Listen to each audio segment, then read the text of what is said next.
Hi, everybody. This is the Baseball Hut, the amazing, spectacular, terrific, the great one, the people's champion. Host, I'm welcome back to the Baseball Hut 2. Hope you like this video and hit that subscribe button. We're going to go to what MLB.com is saying, the top 10 ranked teams as of March 15, 2025. There's been some sort of changing of the rankings over the last week and a half because the Yankees have been decimated with injuries. No, really, they got hit very hard. Got hit very hard with injuries. And there's sort of a shuffling of the deck. Surprisingly so. I'm very surprised at how MLB.com is ranking these teams, to be honest with you. But I'm going to read you what they have to say. There are regular season games next week. And you believe it. You have made it. You have earned it. Well, it's because the Dodgers are playing the Cubs in Japan. It's sort of a preview. So it's not the real season. It's just a preview. They're playing exhibition games right now in Japan, but it's really not the beginning, not just yet. At number one, of course, the tax-dodging Dodgers. At number one, the Roki Sasaki show is about to begin. The 23-year-old flashed his sky-high potential during spring training with a splitter in particular, looking like an elite weapon.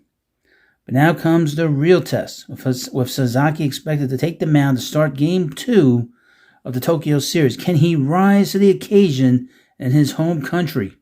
At number 2, the Philadelphia Phillies.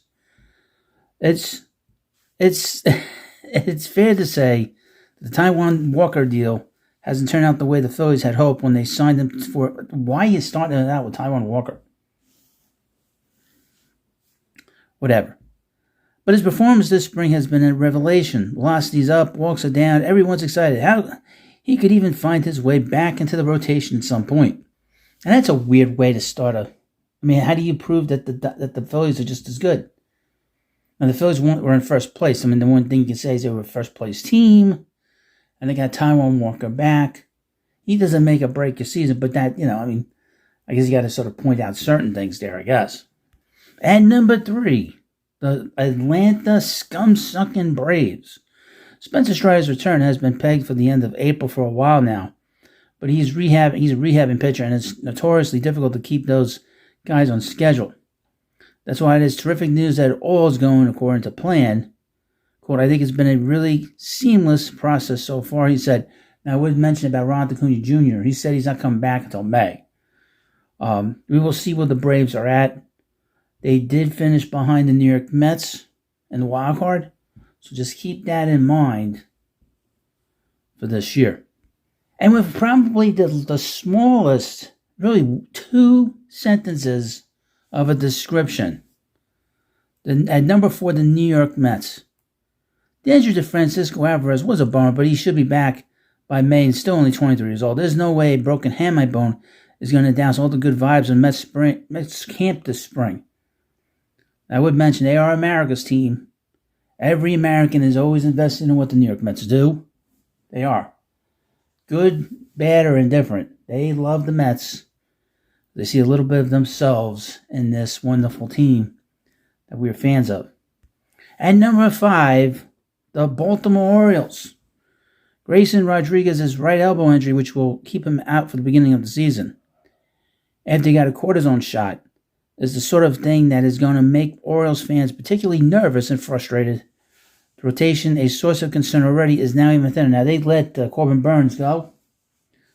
The Orioles had a chance to have a very interesting offseason. They did very little. They brought in Charlie Morton. Charlie Morton's 500 years old. And he might be the 350-year-old person that they were talking about who was getting Social Security still. At number 8, the Arizona Diamondbacks. Fair to say that Jordan Montgomery's lone Cactus League start this spring didn't go the way everyone was hoping. He gave 5 runs in 1 1/3 innings. Wow.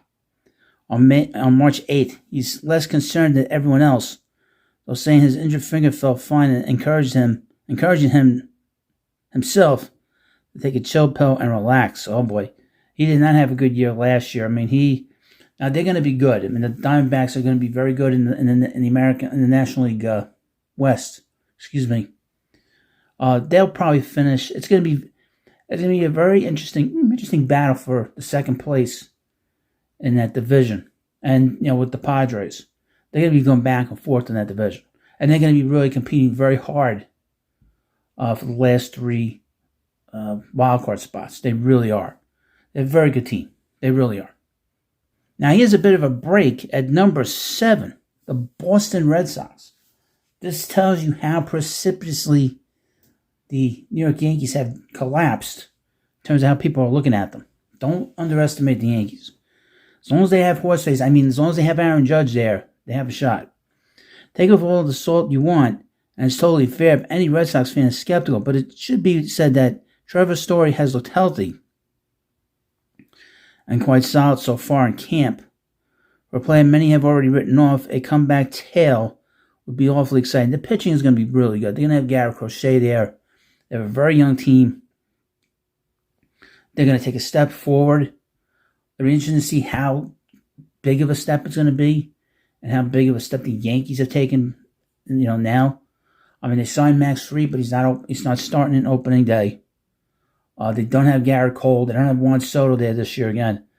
So it's going to be interesting what happens with the Red Sox in this scenario. And now at number 8, and one of the collapses of the spring, the New York Yankees. It has obviously been a disastrous spring for the Yankees, with the injuries piling up to Garrett Cole, Luis Hill, DJ LeMahieu, and Giancarlo Stanton. And their drop in these rankings reflects that. It should still be noted that everyone was all doom and gloom about the Yankees right before last season started too. I wouldn't go that far.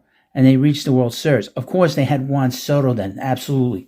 He was a difference maker. They would not have gotten to the World Series without him, because he gave them tremendous balance in that lineup. And as good as guys like Cody Bellinger and, of course, Paul Goldschmidt have been in the past, they are no Juan Soto at this point in their careers.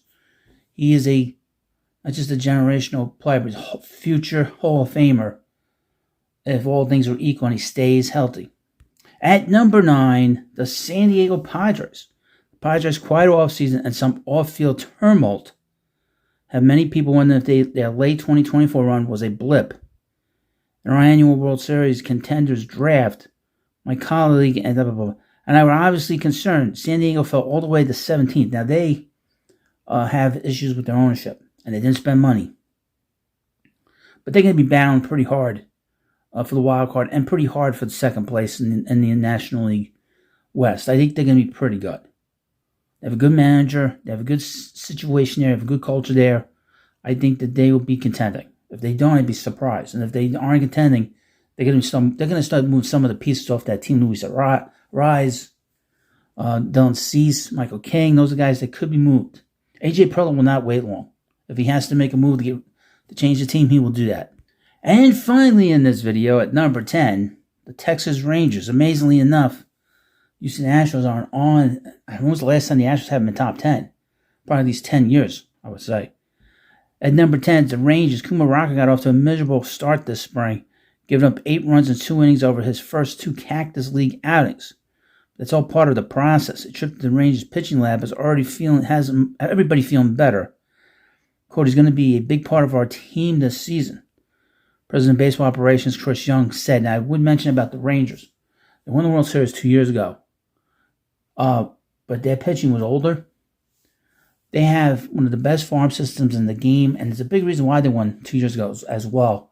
They're going to have a very interesting team of veterans and young players, and with that manager, running the team, they're going to be good again. Expect them to really contend very, very hard for that division. I expect them to take a big step back forward because they're going to be. I don't think they'll have the injuries. They don't have Max Scherzer there. That's hurt. I would expect that Jacob deGrom will start the season with them.